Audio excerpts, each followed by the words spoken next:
खास मेहमानों का पैनल इस वक्त जुड़ चुका है। डॉक्टर रवि आर कुमार अर्थशास्त्री हैं, राजीव नयन जी विदेश मामलों के जानकार हैं, सुमित झा विदेश मामलों के जानकार हमारे साथ जुड़ रहे हैं, रिटायर्ड मेजर जनरल जेके परिहार हमारे साथ ज्वाइन कर चुके हैं, डिफेंस एक्सपर्ट हैं, air vice marshal retired OP Tiwari साहब भी हमारे साथ स्टूडियो से हमें ज्वाइन कर रहे हैं। लेकिन मैं doctor Ravi R Kumar sir, मैं रवि सर अभी थोड़ी देर में हमारे साथ जुड़ेंगे। मैं शुरुआत करना चाह रहा हूं राजीव नयन सर आपसे।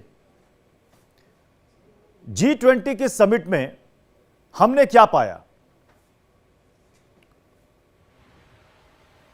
देखिए, हमने एक नेतृत्व दिया है विश्व को ऐसे काल में जब दुनिया संकट से जूझ रही है, और ऐसा प्रतीत हो रहा था कि जो आर्थिक संकट चाहे कोरोना से हो या जो अभी यूक्रेन में संघर्ष चल रहा है उससे हो, और उससे पूरी दुनिया को, इसमें भारत भी उस पर प्रभावित होती है। ऐसा नहीं है कि भारत प्रभावित नहीं हो रहा है, तो भारत प्रभावित हो रहा है। तो ऐसे काल में भारत ने एक बड़ा ही सबल नेतृत्व दिया है। देखिए, साथ साथ जो आपने कहा भारत ने क्या पाया, देखिए भारत ने अफ्रीका में भी जो देश है 55 देशों के एक समूह को साथ में अपनाया। भारत का बड़ा ही पुराना रिश्ता रहा है अफ्रीका के साथ, और अफ्रीका यूनियन जब उसको नेतृत्व कर रही है, प्रतिनिधित्व कर रही है यहाँ पर, तो उनके साथ हम कई तरह के संबंध हमारे बन सकते हैं, आर्थिक से लेकर सांस्कृतिक से लेकर।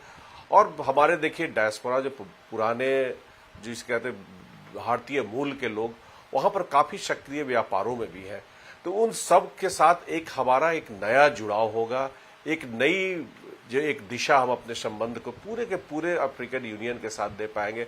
साथ साथ अभी जो चीन अब काफी कुछ अब हर तरफ परेशानी लोगों को पैदा कर रहा है, और अफ्रीका में भी वह शामिल है कि किस तरह से बाकी जो वहां का सप्लाई हो, चाहे सप्लाई चेन इनिशिएटिव को वहां जाता है, उसके बाद उससे डिसरप्ट करता है। जैसे वहां के देशों को कुछ देता है प्रलोभन, वहां पर उनसे ऑर्डर उन्हें देता है, ऑर्डर देने के पश्चात उसके बाद वह उन्हें फिर इंफ्रास्ट्रक्चर में इन्वेस्टमेंट कराकर और वहां से बैक ट्रैक करता है। अब देखिए G20 का जो इन्वेस्टमेंट का जो हमारे इंफ्रास्ट्रक्चर में इन्वेस्टमेंट का जो एक इनिशिएटिव है, एक जो प्रारूप तैयार किया गया है, वह उन्हें हम इस प्रारूप से जोड़ लेंगे। और इसमें भारत जो चीन का जो अभी रवैया है, चीन को काफी हद तक दरकिनार करने में सफलता मिली, क्योंकि भारत एक ग्लोबल साउथ का लीडर के रूप में खड़ा हुआ है। वही चीन क्या किया है, उसने एक अपनी धूमिल छवि पूरी दुनिया के सामने रखी है।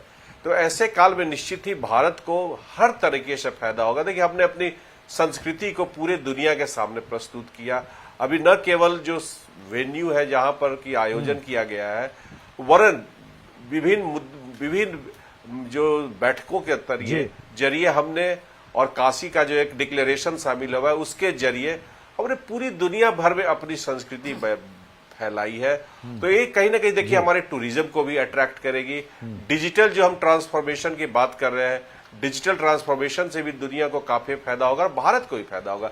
यह एक विन विन सिचुएशन के हमने प्रारूप रखी है, न केवल अपने जो संकीर्ण भारतीय जो अपने कोई हित के लिए, बल्कि पूरी दुनिया का मानव कल्याण का हित करेंगे, उसमें हमारा हित भी समाहित है। एक बड़ा ही उच्च सिद्धांत अपनी एक अच्छी परिभाषा के साथ डॉक्टर रवि आर कुमार भी हमें ज्वाइन कर चुके हैं स्टूडियो में। डॉक्टर रवि आर कुमार, देखिए जो आम आदमी इस वक्त बैठकर टीवी देख रहा होगा, G20 के इस समिट की भव्यता को देख रहा होगा, उनके मन में एक सवाल ये आ रहा होगा, क्योंकि उन्होंने अखबारों में टेलीविजन में जितना दिखाया गया, जितना हम दिखा पा रहे हैं, वो यही समझते हैं कि ये बैठक इसलिए हो रही है कि सारी दुनिया की इकोनॉमी के सामने जो आज के समय में चुनौतियां हैं उनसे कैसे निपटा जाए। आफ्टर कोविड पूरी दुनिया की इकोनॉमी चरमरा गई, सब जगह लगभग एक समान महंगाई चुनौती की तरह एक बड़ी, क्या कह सकते हैं उसे, कि राक्षस की तरह मुंह खोले खड़ी। हम क्या इस बात को पूरे वर्ल्ड में कन्विंस करने पर हम सहमत हो पाए, या हमारा प्रयास सफल हो पाया?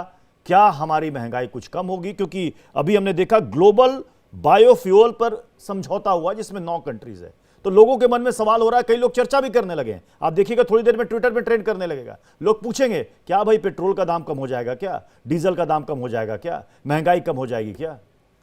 सबसे पहली बात तो हमारे देश के लिए बहुत गर्व की बात है कि हम G20 समिट का आयोजन अपने देश में करवा पा रहे हैं।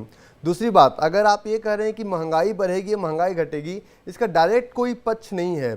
ग्लोबल जो समिट है, इस समिट का G20 समिट में सबसे बड़ा जो एग्जाम्पल्स है कि हमने अफ्रीकन यूनियन को, जो 55 देश थे जिनको पूरी दुनिया में कोई उनकी बातों को सुनने के लिए तैयार नहीं था, उनको हम अपने साथ शामिल किए, सबसे बड़ी बात। दूसरी बात, नरेंद्र मोदी जी एक बात बोलते हैं कि वन अर्थ वन फैमिली, अब वन कॉर्पोरेट टैक्स की बात की जाएगी, जो 15% मिनिमम टैक्स की बात की जाए।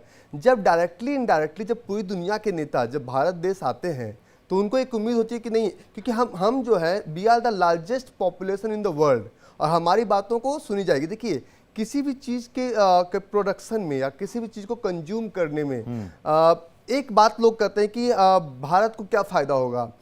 मैं आज सुबह दुबई से आया और खलीज टाइम्स, गल्फ न्यूज़ में बहुत साफ शब्दों में इन बातों को छापा गया है। FATF की बात की गई आज। FATF ग्रेड लिस्ट में भारत नहीं है। दुबई में दिखता है इतनी बड़ी बड़ी इमारतें, इतना अच्छा इंफ्रास्ट्रक्चर, लेकिन फिर भी UAE FATF के ग्रेड लिस्ट में आता है। और भारत को नेतृत्व करने का मौका मिला है। जो अच्छा नेता होता है उसी को नेतृत्व करने का मौका मिलता है।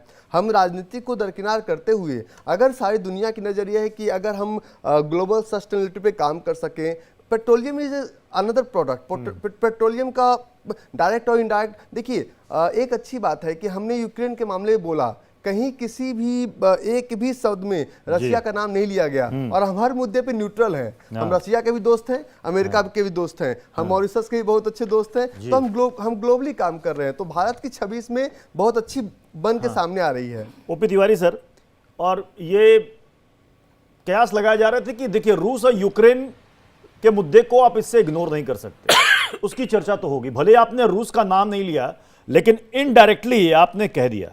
अगर ये कहा जा रहा है कि ये